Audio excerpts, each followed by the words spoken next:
encounter that shouldn't have happened. What would you do if you were a mile out in the open ocean and you realized a great white shark was swimming directly beneath you? On April 22, 2014, endurance swimmer Adam Walker found himself in exactly that nightmare. He was halfway through a 16-mile swim across the Cook Strait when the water changed. A dark shadow was gliding 10 feet below his kicking legs, a shark. And then something even stranger happened. A pod of dolphins appeared and charged towards it. So why would a group of dolphins swim toward a shark instead of scattering for their lives?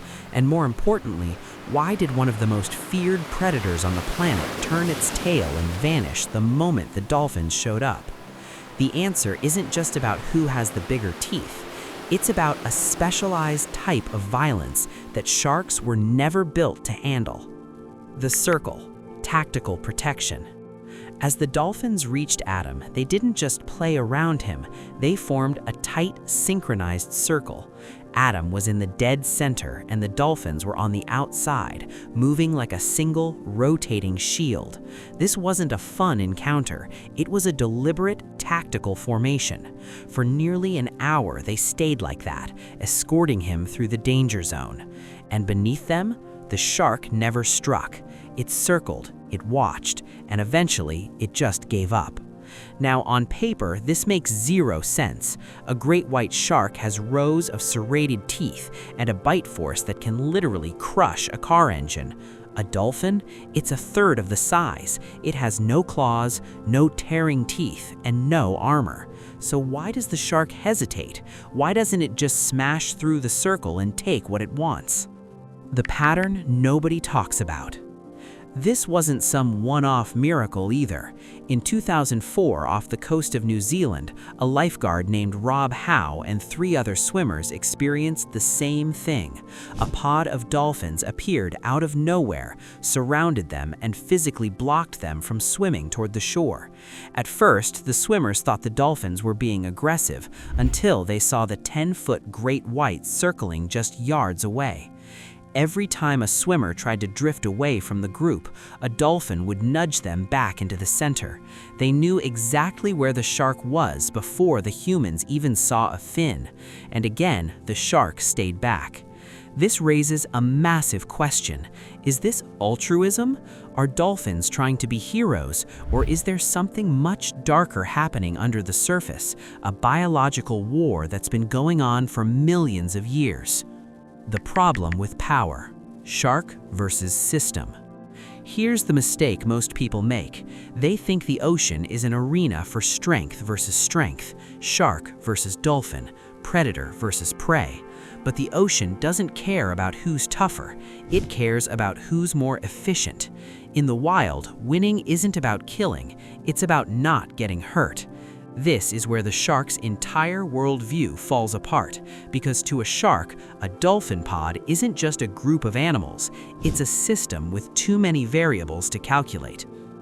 What if sharks aren't afraid? Let's flip the perspective for a second. What if sharks aren't actually afraid of dolphins in the way a mouse is afraid of a cat? What if they're just making a cold, calculated business decision? To a shark, every fight has a cost-benefit ratio. A shark is a solitary hunter. It has no backup, no hospital, no one to bring it food if it gets injured.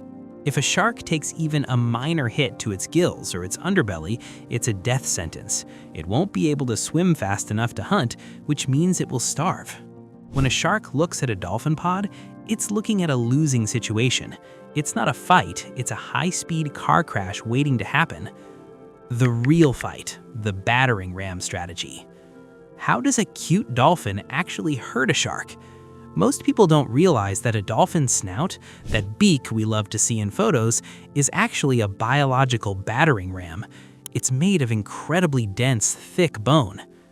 Dolphins don't bite sharks, they ram them. They use their incredible speed to position themselves underneath the shark, where the skin is soft and the internal organs are vulnerable.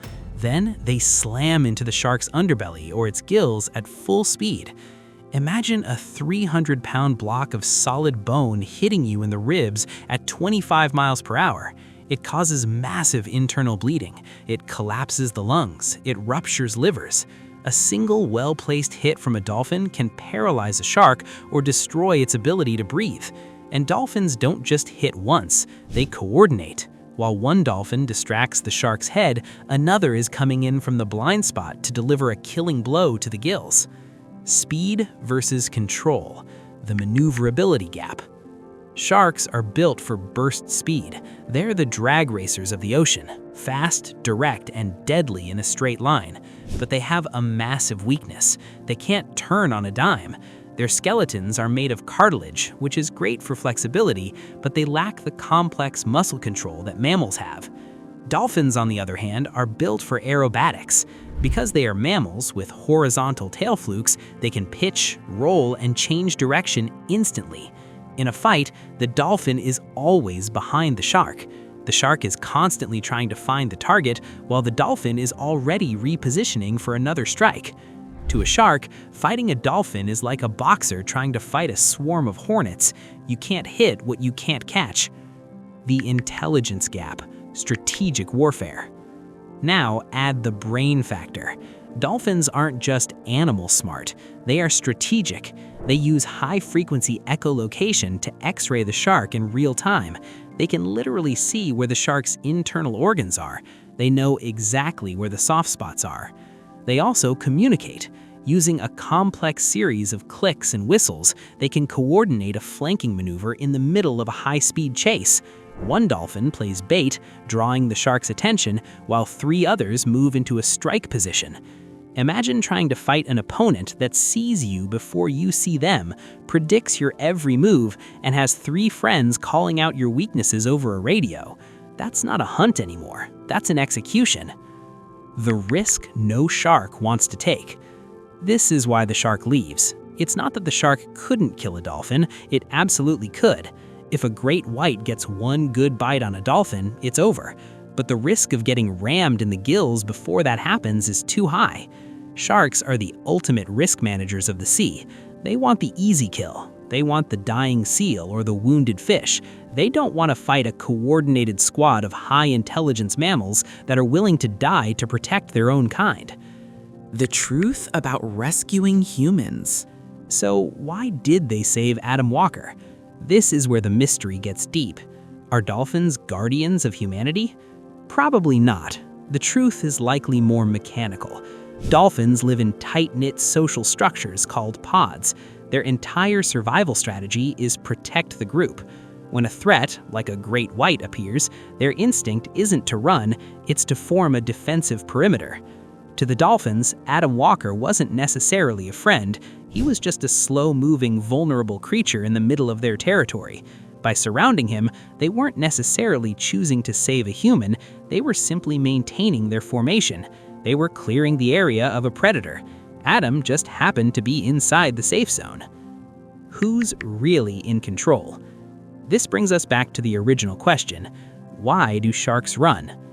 They run because they are smart enough to recognize a no-win scenario. They see the pod, they see the coordination, and they realize the price of the meal is higher than the meal itself. But here's the part that should really make you think. If dolphins are capable of this level of coordination, protecting creatures that aren't even their own species, and using X-ray vision to dismantle predators, what else are they doing that we haven't seen yet?